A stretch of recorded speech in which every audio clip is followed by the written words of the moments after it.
Continue. Hi viewers, welcome to the Lemonade Show with Rulo. Thank you for joining us. Today we have a very special guest. She's a mother, she's a wife, or first she's a wife, she's a mother.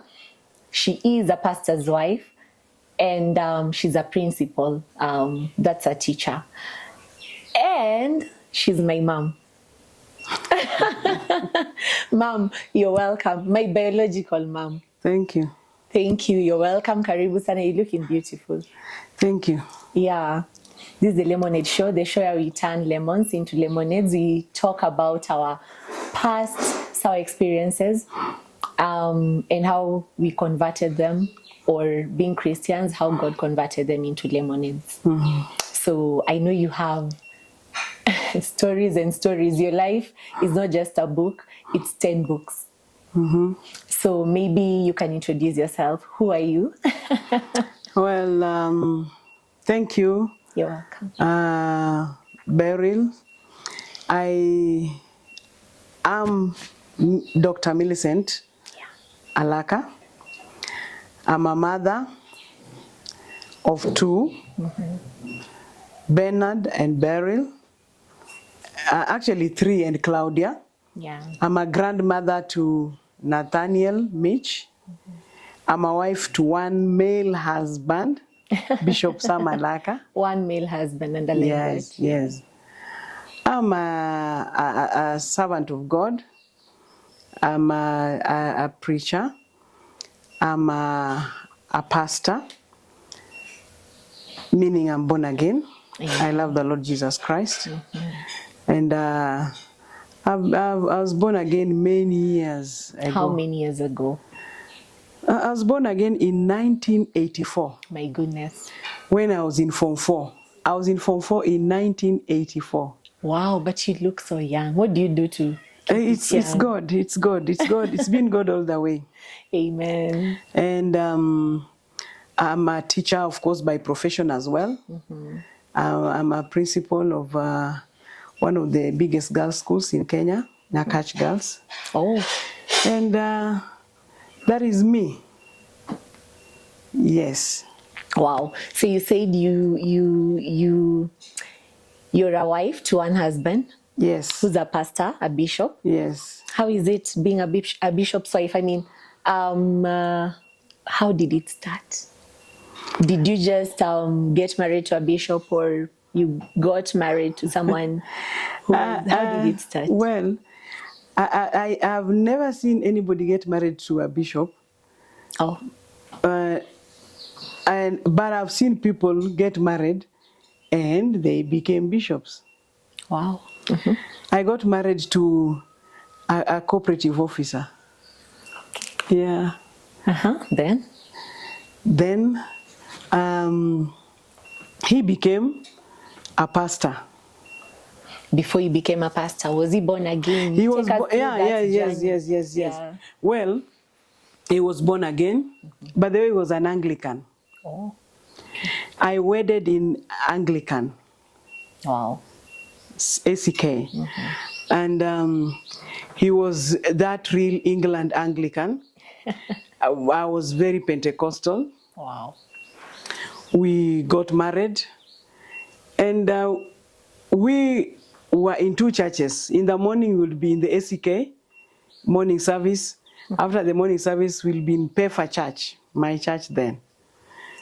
You were trying to strike a balance? Kind of. Wow. While we were in Pefa, we were appointed ushers, and we became ushers. I think that's where the ministry began. Okay. Well, that was it. We became ministers in Pefa as ushers, very faithful ushers. After some time, we relocated to another town. Yeah. Where we joined Christ Ambassadors Church as members, of course. After 1 year, our pastor then, Pastor Nzomu, went to the Bible school at Eldoret and left the church in our hands. Wait a minute, from ashes to being entrusted with a whole church. actually, we didn't even know what we were doing, but we were kind of elders, but doing the real pastoral, as it were. Wow. I remember while in Keroka, we were basically pastors. Everybody was staying in our house. We were making sure that the morning glories were on. We were doing crusades. We were doing door to door, and the church grew and grew. We went to that church when they were 15, and by the time we were leaving, we were over 300, and we had built a permanent church. Wow. Well, then we decided to run away from God. We actually were escaping. Hold up just a minute. Hold up. How did you manage to accommodate people? You know, there's this notion that a pastor's house belongs to the church. How did you take that? Did you want it, or was it your husband that wanted that? Well, I think I was the one, because naturally I'm a people person. And when we were there in Keroka, where we were elders, but pastors functionally.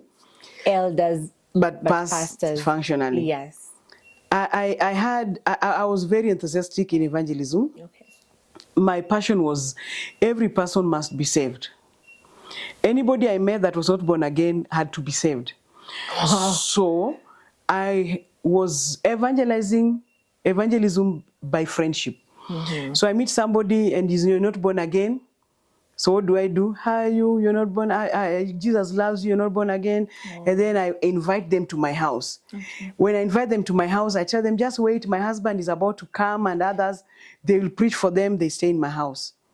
So even strangers? Even strangers. I stayed with strangers in my house. Wow. I stayed with ladies who had been prostitutes and accommodated them in my house together with their children. I started for them businesses. I paid for them rent. 4 years.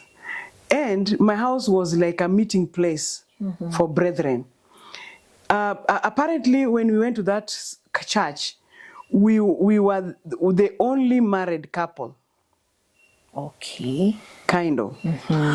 And so therefore our house was like a meeting place. Everybody was coming to our house, staying there. And like you say, a pastor's house, there were no boundaries.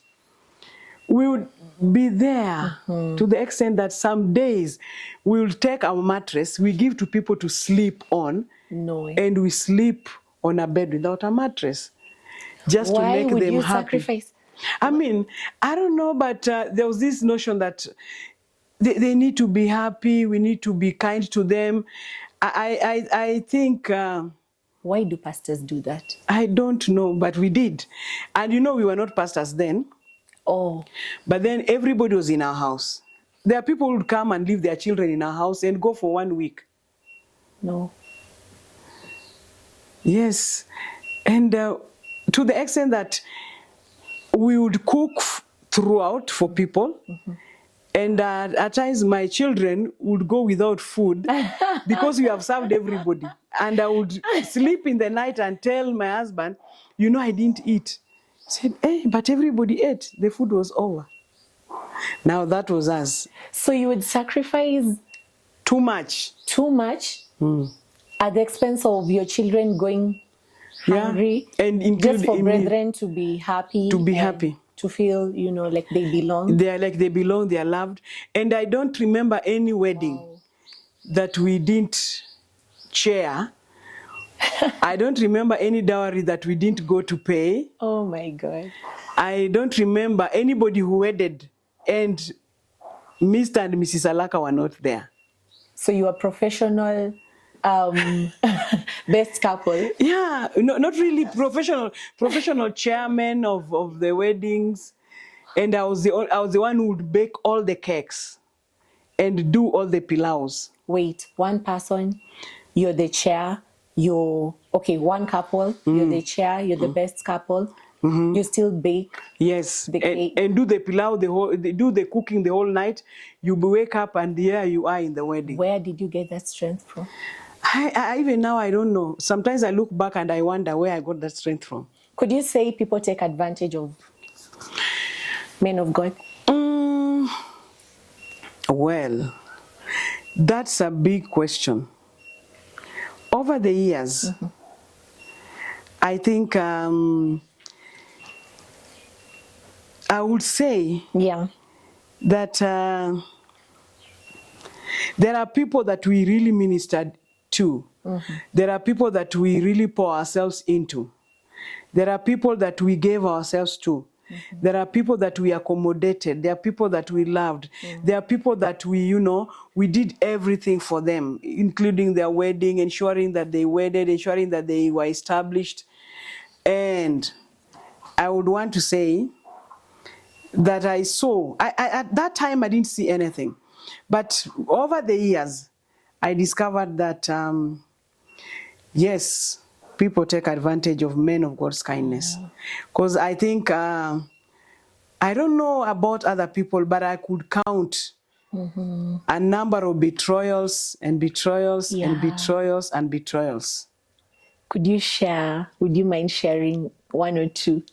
A bit sensitive. Not mentioning names. I remember much later when we had left Keroka. Of course, remember I've told you, when you left Keroka, we were running away from God. Yeah. And we were like feeling we had had enough. We wanted a place where we'd just be members. And nobody notices any gift in us. We didn't want to be any pastor. We didn't want to be anything in the church. So we wanted to be in a church where we could hide and just keep quiet. Because what we had seen while in Keroka was heavy. And we thought, let's just go and be quiet somewhere. Yeah. So we didn't want to serve. We just wanted to sit and do nothing and get blessed. And that's why we came to Rongo, where we are now. You asked me to share a bit of the betrayals. Yeah. There are many. For someone watching out there, so that they may know, we have pastors who are watching us, so that they may know it's not just them going through such. Yes.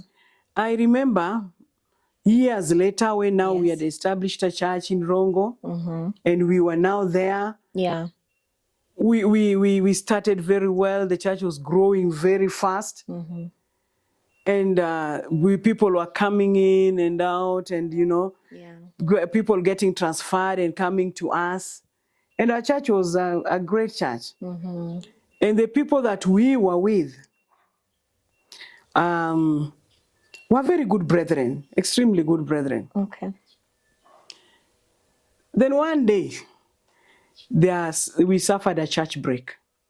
And the initiators of the church break were people that we had really invested in, were people that we had prayed for, the people that we had stood with, people that we had loved so much, people that we had prayed and stayed with their relatives, people that we had, we were there for them when every person in their home was, every person in their home died. We were there like we were family. And as David says in the book of Psalms 35, if it were better if somebody else would do this to you, but not a brother that you went with to the temple and worshiped God together. People that you prayed with like they were your own brothers and stood with. Then there we were. We were left alone. Nobody loved us. Nobody came to us. We were just thrown there. And the worst, I think what was the worst is when one day there was a brother that had given us a house that we were staying in. This brother had passed through our hands, also grew in our hands. We prayed for him together with the children, and they got healed of asthma, never to go back there again. Wow. And when people are being retrenched, we prayed for him. Instead of being retrenched, he was promoted. And then he said, now that I'm going away, I'm giving you my house. So when there was this church break, he was used by the other brethren, and he chased us out of the house. Wait, what? We didn't have a place to stay for days. So we had everything outside. Yeah. Our chairs, our beds, and my kids were asking me, Mommy, where are we going to sleep? Then the other one was asking me, Mommy, tutapika wapi? I mean, and you know, the rains are coming and everything is outside. You have nowhere to go. You have nowhere to sleep. And I remember my husband said that he's going to sleep in the church, and asked him, and Mimi, where am I going to sleep? He said, I don't know. Meanwhile, my children had been picked by a youth in the church. He went with them to go and sleep with them. I think that was the climax of betrayal. Oh, no. But by and large... So, sorry, at this moment, your pastors, when you're being chased, your pastors. Yes, we Now are pastors. When we are being chased, we are pastors. When we are being chased, we are pastors. And I remember when we still didn't have a place to go to, we now had to move to a place that was given to us by somebody that were unbelievable. I mean, then we had to move from that place. I remember it was on 31st of December. Everybody's waiting for Acacia. The church is full. Yeah. The pastor has nowhere to sleep. The children have nowhere to sleep, and the church is full for a crossover Acacia.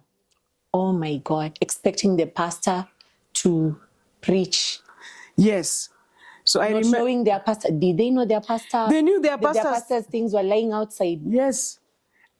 And I think some people also just came to see how it would be.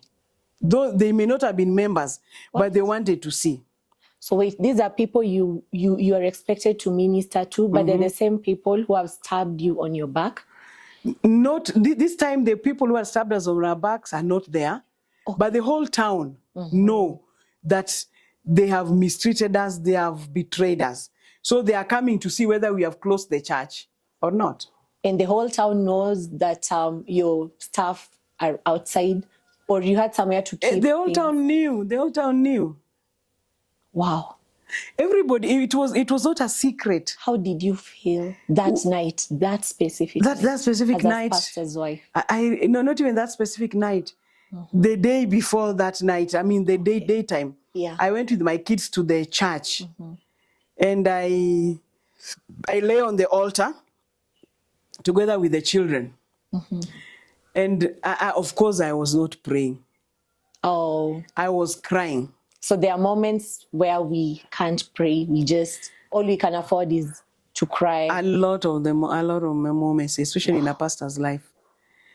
You can't pray, you can just cry. And the only thing you can say is, God, God, God. And that time I'm crying, the children are also crying. I don't even know why they were crying, but we cried for quite some time. Okay. Then when we left the place, my son was asking me, I said, Mommy, can I ask you a question? Ati nikuulize, mtu akibackslide si ni mbaya? Ambia, yeah, would you want to backslide? He told me no, but tu nilikuwa naona dadi tu awache kuwa mchungaji na kuwe tu mshirika. Juu tunasafa juu yeye ni mchungaji. Tunaona hata wale ambao si wachungaji wasafa. So dadi aache tu kuwa mchungaji, lakini aokoke tu ili tu sisi pia tukue kama watoto wengine. And I thought, okay, it's like this boy will no longer believe my God. I told him, no, it is not going to be like this forever. Yeah. He said, but we have suffered for a long time, and insisted on that question.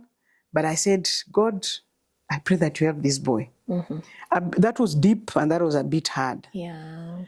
So just as you asked, there are times pastors can't pray. Wow. Many times. They can't pray, they can only cry to God. And I believe that is the time that Paul says the Spirit of God prays for us with groans that no tongue can express. I know we can pray in tongues, yes, but that time even tongues may not come. But God comes and He prays for us. I mean, the Spirit of God comes and He prays for us. Because I remember after that, He just came and preached. I think that is the shortest sermon he has ever preached. Yes. Wow. 15 minutes. Oh my God. And people got kesha. Yes, and people got born again. And that was the crossover kesha that we had up to 6 in the morning. And I think the drive for us, was because you have nowhere to sleep. 6 in the morning will be okay, because if we sleep here, if people go, we will remain alone. Yeah. But then people were full up to 6 in the morning. Oh my God. And so we crossed over that year. And it was so powerful. Now, you mentioned something about your son asking a question.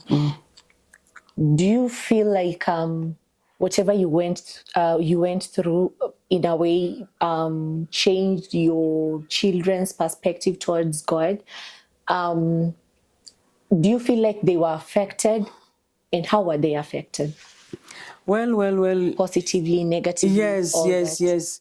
I think what they went through, because that did not take one day.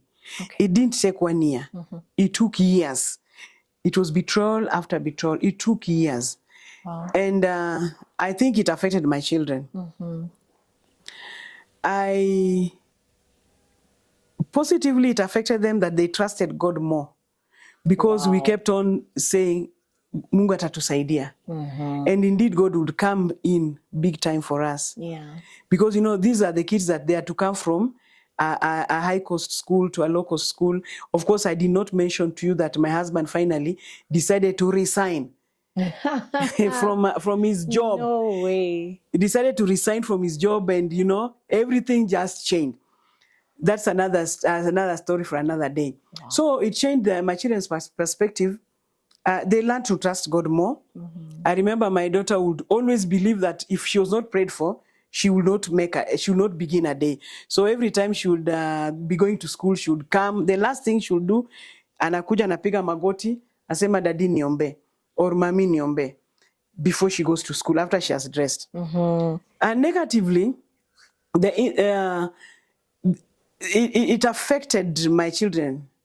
For a long time, they didn't trust anybody. Yeah. And especially anybody who was coming too close to them. I would see them just laugh with them, like, okay, hi.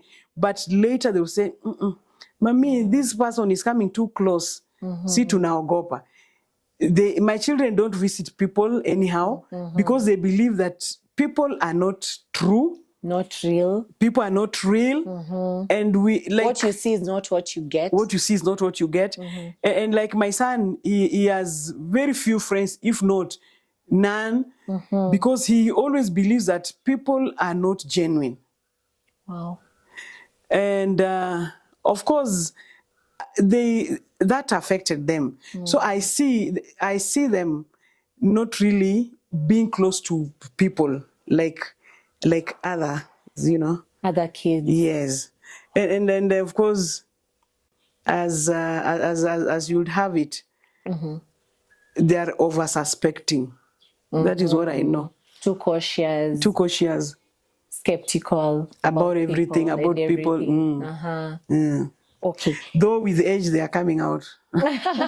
Of course, we get better with age. We heal with time. Yeah. Let me take you back a bit. You said before you became pastors, your husband was an Anglican when you first got married. When you got married, not first got married because you've been married once. When you got married, my crew is laughing. When you got married, your husband was, an Anglican and you are a Pentecostal. Now, those are considered to be, two different altars. What's your opinion about, the same family attending different churches, and did it bring any sort of friction between you two? for the sake of young couples who are still yet to find, their footing or bearing in terms of which church do we go to? Do we go to my husband's church? Maybe his church is weaker. I'm so sorry, guys, but that's what people say, that your church is not too spiritual like my church. So it brings a lot of, friction and fights among couples. What's your take on that? And is there any church that's better than the other or more spiritual than the other? Well, for us, there was no issue. Okay. Because we were not going to different churches. We went to Anglican together and left Anglican after the first service and went to PEFA. Wow. So for us, it was fun. Why could you not just choose one? I mean, then with time, he is the one who decided that we skip Anglican today. We just go to PEFA from morning. And as I would have it, he was like finding PEFA more interesting, more vibrant. It's not that Anglican was less spiritual. Guys, it's not that Anglican was not less spiritual. Anglican is very spiritual. Very. They get born again. Yes. And they have one ideology that most Pentecostals don't have. Sin is sin. Holiness is holiness. And that is Anglican. Yes. And that is a principle that most Pentecostals are evading from. Yeah. And they are born again. We sugarcoat sin in Pentecostal churches. Yes. So, but there is this element for us now, for my family. Okay. When we went to PEFA, there was this vibrant worship. There was this, this praise and all that. There was the passionate word and all that, which he was not getting, or we were not getting in Anglican. And then one day we had a conference. So we had to go all day, the whole week for the conference. Okay. And I think that was what changed him. I didn't even tell him, let's stop going to Anglican. I didn't tell him, your church is not good. I didn't tell him, my church is better than your church. Yeah. We just struck a balance. And then by and by... And it came naturally. It came naturally. Then what happened again is that after some time, we moved from Kisii, where we were, to another town. Wow. Tell me about it. Of course, that is Kisii, that is now to Keroka. Oh, okay. Yeah, which I've talked about earlier on. Yeah. So again, there, Anglican was not there. So it was just natural that we went to Ambassadors for Christ, which was also a Pentecostal church. So how would you advise a couple that is struggling, with they are married maybe from different churches and they are struggling because it's an issue actually, or rather it's an issue amongst young couples in this time, and it brings even separation in families. How would you advise a couple that have not yet striked that balance, especially for the women? Is it a must the guy joins you, or you guys can, how can you just handle it? Okay, for your case it came naturally, but for that case where it's not forthcoming. I believe the issues of the church is very, very personal. And we're talking about altars in this case. Yes. And altars are built over time. Wow. I believe that for a couple that is struggling, prayer would make it happen. I believe prayer will make it happen. I believe with all my, just relax. Okay. And let God have his way. Let God have his way. Don't insist that somebody must join your church. Okay. Because when you get married, you must have told each other, I am coming from this background. Yes. And you are coming from this background. Yes. And those are some of the things that I want to believe that, especially young people who are getting married, you need to iron that out before you enter into marriage, so that that doesn't become a stumbling block. It doesn't become a source of, quarrel. Yeah. You make sure that you tell each other, this is what I believe in. And if that person has no problem with it, then so be it. But I want to advise couples Yeah. that it is important to worship in one place as a family.